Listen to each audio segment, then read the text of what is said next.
Olá pessoal, doutora Rávila Graziani, Nutrição Prática, tudo bem com vocês?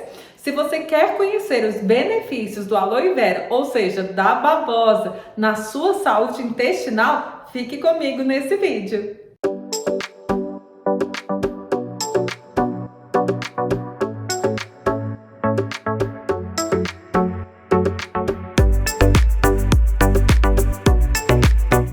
Olá pessoal, nós estamos falando sobre saúde intestinal, isso mesmo.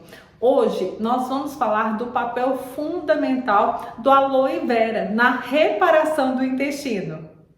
Esse vídeo faz parte de uma série onde eu estou ensinando vocês como desinflamar o intestino.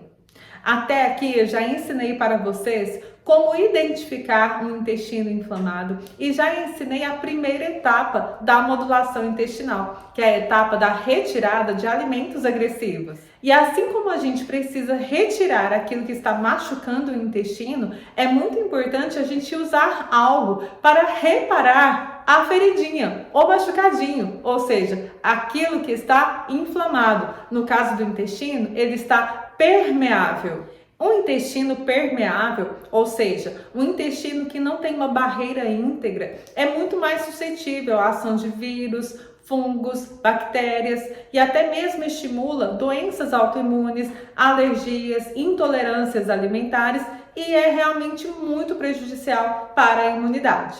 Se você já assistiu os outros vídeos, você está muito a par de tudo que nós estamos falando aqui. Mas se você não assistiu, eu convido você a assistir os outros vídeos dessa série, porque eu estou ensinando como você vai fazer o passo a passo da modulação intestinal.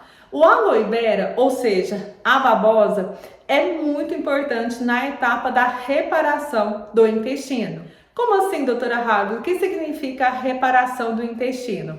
A reparação é a segunda etapa da modulação intestinal. E como eu já ensinei para vocês, quando a gente tem um machucadinho, a gente não fica tirando a casquinha. Pelo contrário, a gente cuida bem, passa a pomadinha até ficar tudo íntegro novamente. No intestino é a mesma coisa. Nós vamos retirar aqueles alimentos que são agressivos na fase da retirada dos alimentos. E na segunda fase, que é a fase da reparação, nós vamos usar aquilo que vai ajudar na reparação do intestino. E nessa fase é muito importante a gente usar o aloe vera, que é a babosa. Mas já de antemão eu quero te falar que não estou falando da babosa do seu quintal. A babosa do seu quintal é aquela babosa que você vai usar para fins estéticos, passar no cabelo. Não é essa que você vai ingerir. Os estudos científicos que são feitos com a babosa são feitos com a babosa purificada e ela realmente deve ser utilizada na sua forma autêntica como nutracêutico. Isso é muito importante eu enfatizar aqui para vocês, porque eu não quero que ninguém assista esse vídeo e vá lá no quintal fazer ali algo com a babosa do seu quintal, porque ela tem um perfil de toxicidade muito alto, que pode levar até mesmo à morte se não for usada da forma correta. Então, o aloe vera que eu vou falar daqui para frente, com base nos estudos científicos, é o aloe vera purificado na forma farmacêutica. Meu nome é Rávila Graziani, eu sou nutricionista, eu trabalho com nutrição integrativa e aqui no canal eu ensino para vocês a nutrição de uma forma simples e prática. Se você está me acompanhando aqui, muito obrigada. Se você está chegando agora, inscreva-se no canal e ative o sininho para você fazer parte da nossa comunidade. A planta aloe vera, ou seja, a babosa, já vem sendo utilizada de forma milenar por diferentes culturas. Isso devido às suas características, que são inúmeras, características anti-inflamatórias, características antivirais, antifúngicas, antioxidantes e, de acordo com alguns estudos, até mesmo antitumorais. Mas aqui eu quero enfatizar para vocês uma das funções muito importantes para o processo de modulação intestinal, que é a sua ação cicatrizante. Isso mesmo, o aloe vera tem um poder muito grande de estimular a cicatrização e usado da forma correta vai ajudar a reparar o intestino que está inflamado. E como o intestino está diretamente ligado à nossa imunidade, quando a gente melhora essa função intestinal, a gente tem uma melhora muito grande da nossa imunidade. Por isso que o aloe vera também é chamado de um estimulador do sistema imunológico. Então até aqui, olha só, já chamou muito a nossa atenção, porque o aloe vera ele vai ter uma melhora da resposta imunológica, ele vai ter uma melhora da sua saúde intestinal. E quando a gente fala em saúde intestinal, aqui eu estou falando tanto da microbiota intestinal, quanto do funcionamento do intestino e também da melhora da consistência das fezes. E nesse sentido, o aloe vera ele também vai reduzir o processo inflamatório que está acontecendo ali no intestino. E em relação às características nutricionais, o aloe vera é riquíssimo em vitaminas, minerais, antioxidantes, enzimas digestivas. Alguns estudos já associaram o uso do aloe vera com a melhora da absorção e biodisponibilidade de alguns nutrientes, especialmente a vitamina C e a vitamina E, que são especialmente antioxidantes. E olha que interessante, essa ação antioxidante já foi relatada em alguns estudos mostrando que pode haver uma proteção ao RNA celular. E é justamente essa prevenção de danos oxidativos ao RNA que faz com que esse aloe vera seja tão protetor na nossa saúde. E é justamente essa proteção, essa prevenção aos danos ao RNA que vai ajudar com que haja maior síntese de proteínas que são responsáveis pelas junções ali na parede do intestino. O aloe vera ele vai agir da seguinte forma: ele vai ajudar o organismo em vários sentidos. Um deles é ativando a barreira da mucosa intestinal de forma natural. Nós temos uma barreira intestinal, mas essa barreira intestinal, esse muco protetor, ele é perdido quando nós ingerimos alimentos industrializados, ricos em corantes, artificiais, acidulantes, aromatizantes. Tudo isso vai ali, corroendo essa mucosa intestinal natural. O aloe vera ele vai devolver gradativamente essa proteção natural. Algo muito importante também que a gente precisa enfatizar aqui é em relação ao sistema imunológico.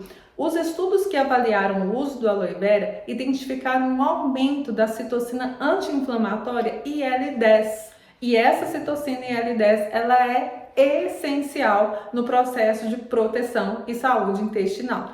Alguns gliconutrientes que também estão presentes no aloe vera vão ajudar na promoção de uma microbiota saudável. Isso porque o aloe vera também contém polissacarídeos que não são fermentáveis. O aloe vera contém polissacarídeos que vão agir no nosso organismo como prebióticos.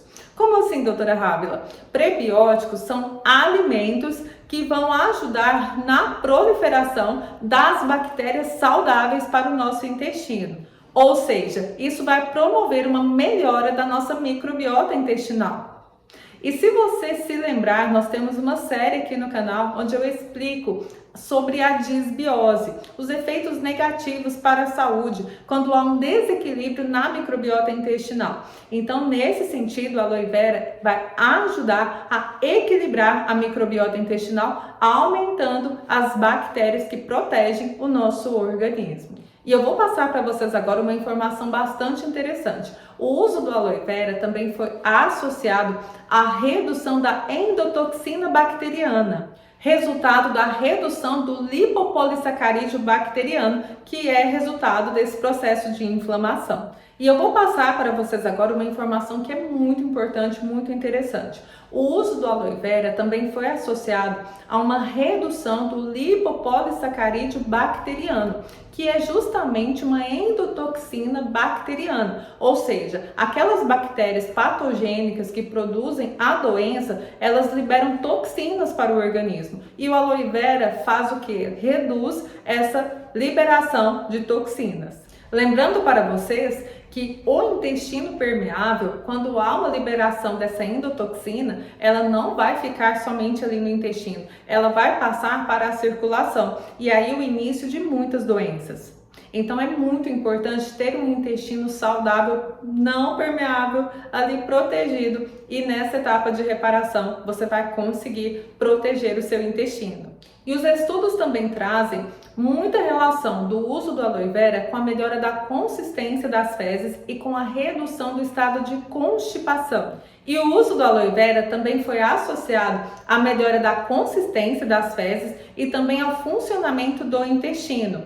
Aquelas pessoas que sofriam de constipação intestinal relatam uma melhora do funcionamento do intestino. Isso porque após 4 semanas do uso de aloe vera já se observa um aumento da serotonina, que é responsável pela motilidade gastrointestinal. E associado a isso, também nesse período de 4 semanas, se observa uma redução do filo de bactérias firmicutes, que são responsáveis justamente pela constipação intestinal. E os estudos também relatam que as pessoas melhoraram humor, estado de energia e disposição após o uso do aloe vera. Isso porque o nosso intestino é o nosso segundo cérebro e se ele estiver saudável, todo o nosso corpo funciona de uma forma bem melhor. E a boa notícia, gente, agora sim, é que após o uso do aloe vera, após essa fase de reparação, que vai durar aí uma média de 4 semanas a 40 dias, o que vai acontecer? Pode reintroduzir os alimentos que foram retirados na primeira etapa. Muitos estudos identificaram que pessoas que fizeram uso do aloe vera puderam gradativamente voltar a consumir alimentos que antes elas não consumiam por sentir desconfortos abdominais. Então lembra daquela primeira fase em que a gente retirava o glúten, o leite, alguns carboidratos ricos em FODMAPs? Após o uso do aloe vera, nessa fase de reparação, os estudos mostraram que muitas pessoas voltaram a ingerir sem precisar ter aqueles desconfortos, sem ter os gases e a distensão abdominal. Então eu quero que vocês continuem me acompanhando nessa série de vídeos, porque nós vamos continuar falando dessa fase da reintrodução dos alimentos. E o que vocês acharam dessa fase de reparação? Ficou alguma dúvida? Coloque aqui para mim nos comentários. Provavelmente você ficou com dúvida em relação à quantidade. Quanto, doutora Rafa, que deve ser usado? Isso vai depender muito do estado de saúde do paciente, do nível de inflamação intestinal. Mas a média dos estudos é que se usa 30 ml de extrato de aloe vera purificado antes das principais refeições nesse período de 40 dias. Lembrando que esse canal não é um canal que tem por objetivo a prescrição. Muitos dos meus pacientes não usam essa dose, usam doses menores, doses maiores, porque, como eu disse, a prescrição deve ser de forma individualizada. Se você ficou com alguma dúvida, coloque aqui para mim nos comentários e eu quero saber também o que você está achando dessa série. Está fazendo bem para o seu intestino? Se estiver ajudando você, aproveite, deixe o seu joinha e compartilhe para outras pessoas terem acesso a essas informações. A teoria está lançada, agora é com vocês na Nutrição Prática. Um beijo!